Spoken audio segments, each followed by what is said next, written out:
What is up, guys? It is Eagle Transit here, and today I'll be telling you guys why I believe Duluth deserves a light rail system despite its small size.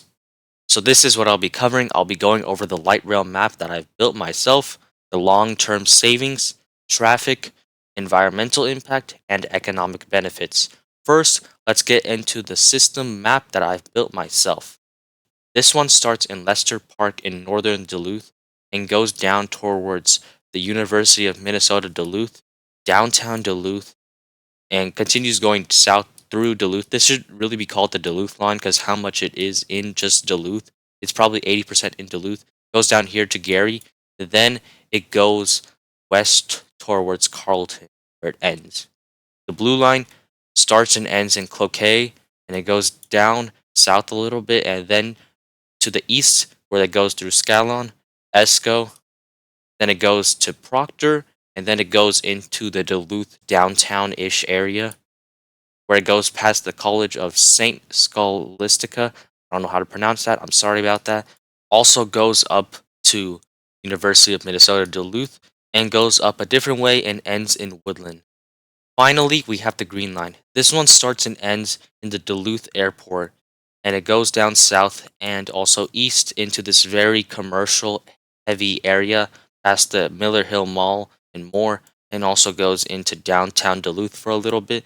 But this one goes into Superior, where it goes through its downtown, and it finally ends in the south end or Superior Village, whatever you say. All right, the long term benefits. First, there will be lower maintenance costs and future proofing transportation. This one kind of combines, as if you built this earlier, it will be cheaper.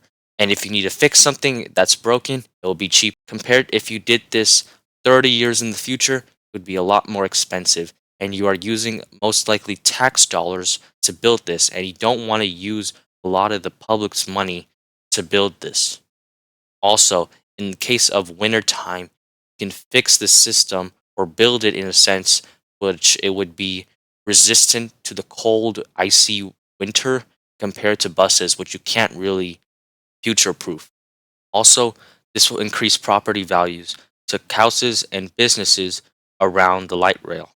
As you can see in this graph from on the top right from Portland, Oregon, when the light rail system opened up over there, you can see how much the property values of houses and businesses grew.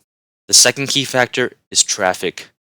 Because of the system, there will be lower carbon emissions and this will improve the air quality. And you can also stop the clogged up roads from universities such as University of Minnesota Duluth and more. Also, the environmental impact, as I said before, will benefit the air quality in the area as these trains only run on electrician and it's a cleaner mode of transportation. As cars will be used less, we can also stop deforestation in the area for building new roads, which will also be good for the environment. Finally, the economic impact. Just building the system by itself will create jobs such as construction jobs, engineers, electrician jobs, and a lot more. This will also increase economic growth to local businesses around the light rail and its stations, which can also increase tourism in the area, especially as it's connected to the Duluth airport. I also did some thinking on some fares, and I think a $1.75 entry fee is a good idea. And the price will increase 15 cents per station from the starting point. You would be able to buy tickets from machines at every station. I also did some research on a station design, and I think this is a good example.